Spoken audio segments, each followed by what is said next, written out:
بسم اللہ الرحمن الرحیم۔ السلام علیکم ناظرین کرام، فیتھ انسائٹ سے میں ہوں آپ کا میزبان ناصر محمود۔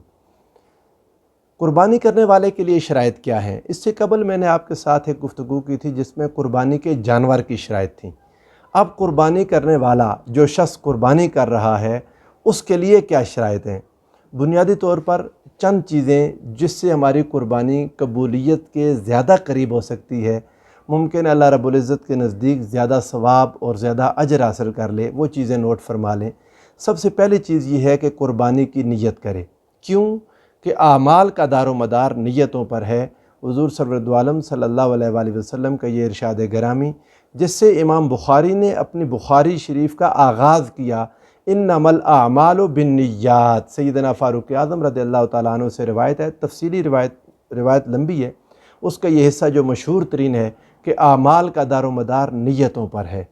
اس لیے قربانی کی نیت کرے انسان، اور نیت کے لیے ضروری نہیں کہ منہ سے بول کر، زبان سے بول کر ادا کرے، دل میں اس کا پختہ ارادہ ہو، یہی نیت ہے۔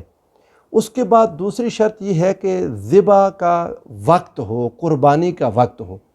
قربانی کا وقت یاد رکھیں، صبح کی عید الاضحیٰ کی نماز کے بعد شروع ہوتا ہے۔ عید الاضحیٰ 10 ذو الحج کو عید کی نماز کے بعد قربانی کا وقت شروع ہوتا ہے، اور اس کے بعد سے لے کر عید کا دن اور اس سے اگلے 2 دن عید نحر کے دن ہیں، آپ قربانی کر سکتے ہیں۔ تیسری چیز یہ کہ حضور نبی کریم صلی اللہ علیہ وآلہ وسلم نے اس گوشت کو تقسیم بھی کیا اور خود بھی کھایا، خود بھی کھائے، دوسروں کو بھی کھلا لے اور بچا کے بھی رکھ لے۔ یہ ساری چیزیں اللہ کے رسول صلی اللہ علیہ وآلہ وسلم کی سنت سے ثابت ہیں، اور اللہ نے اس کا حکم دیا، فرمایا وَيَذْكُرُ اسْمَ اللَّهِ فِي أَيَّامٍ مَّعْلُومَاتٍ عَلَىٰ مَا رَزَقَهُم مِّن بَهِيمَةِ الْأَنْعَامِ فَكُلُوا مِنْهَا وَأَطْعِمُوا الْبَائِسَ الْفَقِيرَ، اس میں سے خود بھی کھاؤ اور اس میں سے فقیروں کو، محتاجوں کو، مسکینوں کو کھلایا جائے۔ اور پھر ایک اور مقام پر ارشاد فرمایا فَإِذَا وَجَبَتْ جُنُوبُهَا فَكُلُوا مِنْهَا وَأَطْعِمُوا الْقَانِعَ وَالْمُعْتَرَ۔ آقا نے اللہ نے ارشاد فرمایا کہ جب وہ ذبح ہو جائے تو اس میں سے قانع اور معتر دونوں کو کھلاؤ۔ قانع وہ شخص ہے جو مانگنے کے لیے نہیں آیا، اپنے گھر میں قناعت کر کے بیٹھا ہوا ہے، آپ اس تک بھی پہنچائیں اور جس نے سوال کیا اسے بھی پہنچائیں، ہر غریب مسکین محتاج کو کھانا کھلائیں۔ کذالک سخرناہا لعلکم تشکرون، اسی طرح ہم نے ان جانوروں کو تمہارے لیے مسخر کیا تاکہ تم اللہ کا شکر ادا کرو۔ حضور علیہ السلام نے بھی ارشاد فرمایا، امام مسلم کی یہ روایت ہے، آقا نے فرمایا کھاؤ، توشہ بناؤ اور جمع کر کے رکھو۔ توشہ مین اگلے دنوں کے لیے آپ بچا کے بھی رکھ سکتے ہیں، اپنے سفر کے لیے بھی ساتھ لے کے جا سکتے ہیں اور اس کو کھا بھی سکتے ہیں۔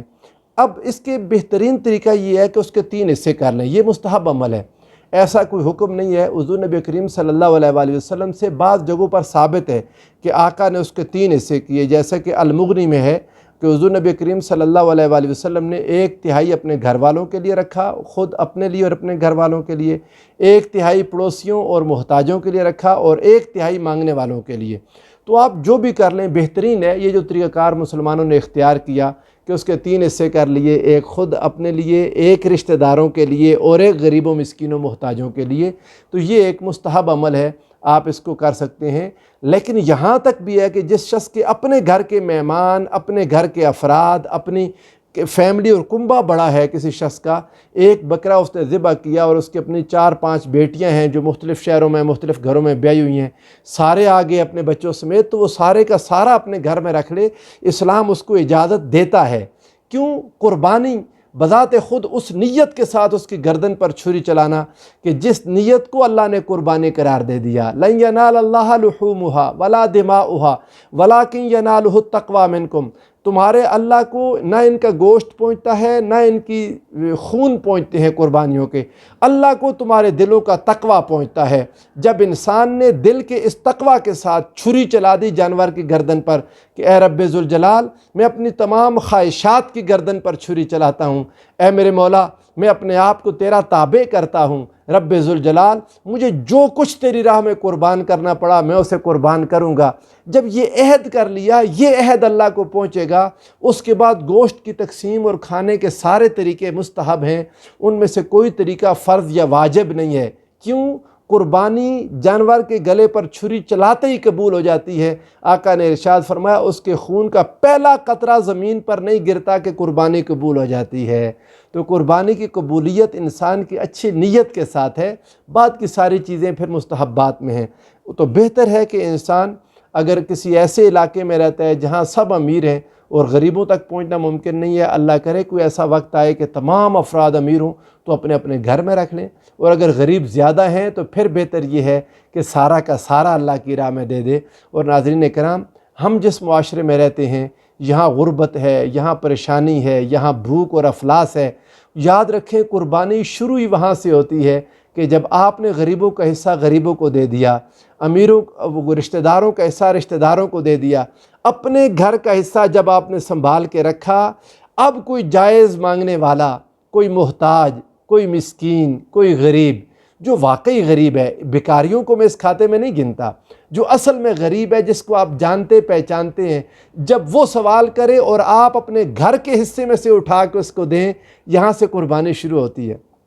پھر کوئی اور آ جائے، آپ اسے اپنے گھر والے حصے میں سے دے دیں، قربانی اسے کہتے ہیں۔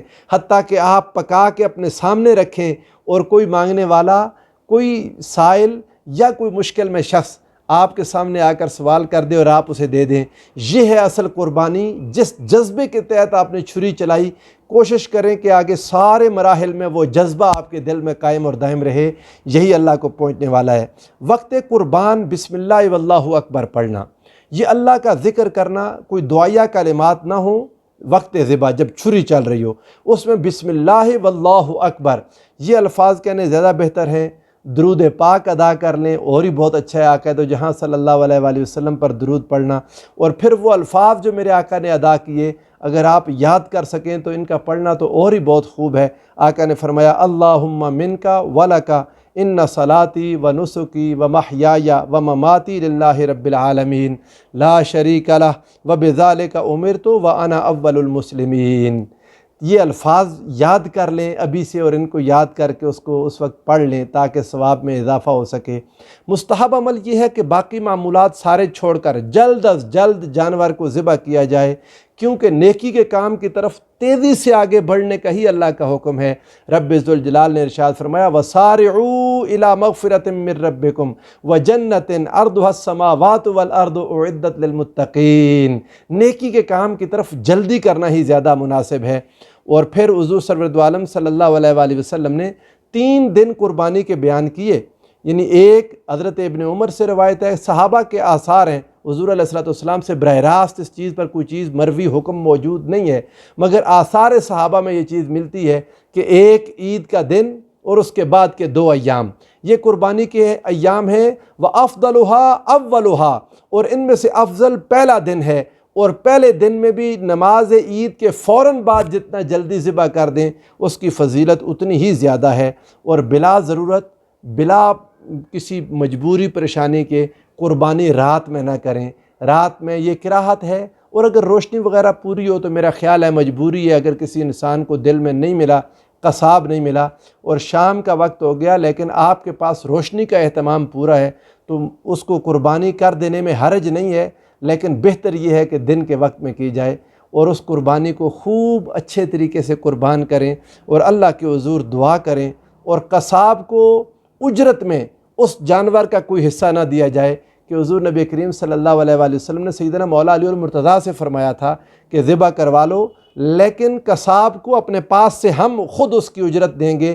قربانی کی کسی چیز کو اجرت کے طور پر نہ دیا جائے، کیونکہ وہ پورا کا پورا جانور قربانی ہے۔